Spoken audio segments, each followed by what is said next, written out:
Hey everyone. Okay, I tried to make this video a short, but it got a little bit too long, so I figured make it a regular one. This is the Toro 1338 HXL. Everything's out except for two bolts. The bolts on the carburetor side. Those are actually the easy ones to get off. The ones on the starter side are definitely a pain in the butt. Basically, they give you a C-channel frame that goes all the way along, and those bolts land right in the middle of the C-channel frame. They don't give you holes or slots to get a socket and an extension in there. So either you need to use a wrench on the underside, or you can get to the front one really easy on the top side. The back one, not so much, especially if you have all your plastics in place and if you somewhat care about the machine. This machine's a parts machine, but I do somewhat still care about it.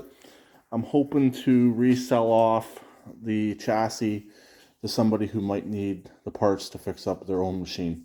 So on the back one, if you don't care about your machine, you can bust the plastic out. But if you do care about it, you can get a short extension with a socket on the back bolts. Really, there's not even enough room in there to use a U-joint type adapter. They don't give you much room at all. Even with the deck off, as you can see, my deck is still on. They still don't give you a lot of room.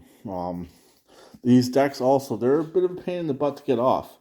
To be honest, I wish I still had my other Toro, and this one would actually have the parts I would have needed for my other Toro, but that one's long gone. But they are not, they're a bit of a pain in the butt to get off as well. I'm not going to show in this video on how to get these decks off. Probably won't show at all since they are so much of a pain. I don't know if I'm taking this deck off either. But everything else on this came out relatively easy. The only other issue I had was the starter. It wanted to twist off of right here where it goes into where the brushes are. So that's pretty much it. The hood, as you can see, is off. I've stripped it down. The piece that's cracked is right in up here. Right in this area right here where it's cracked. So the idea is to take the grinder and some crazy glue and just let it fill in with some glue on this side of the crack. Also, to swap this hood to the other machine, all I have to replace is this piece right here. So I'll unbolt that from the other hood, bolt that one in place. I do plan on selling this chassis with the other hood, but the way I'm going to do it is I'll put it up as a part out or buy the entire thing. All four tires are good. The hood is usable. Tank's good. Dash is good. Steering wheel's good. It has the cup holders. It has the battery box. All the parts are here. It's just will not have an engine, and the transaxle is bad.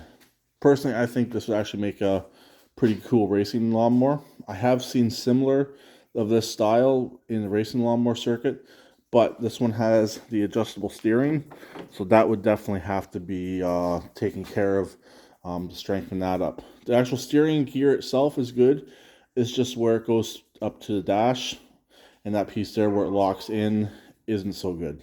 So, anyways, engine is just about ready to come out. Just two more bolts, get it pulled. I'm going to leave it in the chassis, get the Husqvarna, bring it in, get it ready, get it stripped.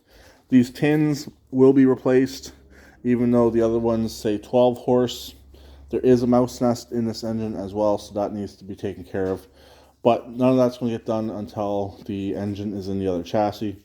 When it's in this chassis here, it's pretty hard to get at the back bolts. And if you're familiar with the Craftsman AYP Husqvarna Murray chassis, they actually give you enough room to actually work on the engine without having to bust your knuckles on the tins. So there we go.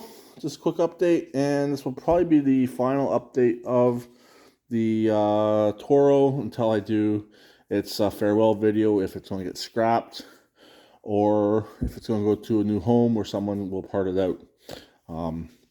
There's a lot of good parts here, a lot of value in parts in what I have here.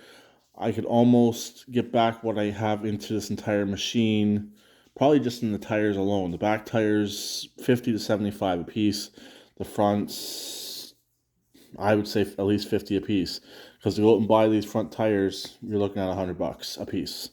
That's not even including installed. So at least 75 a piece, 50, 75 a piece for the backs, at least 25, 50 a piece for the fronts.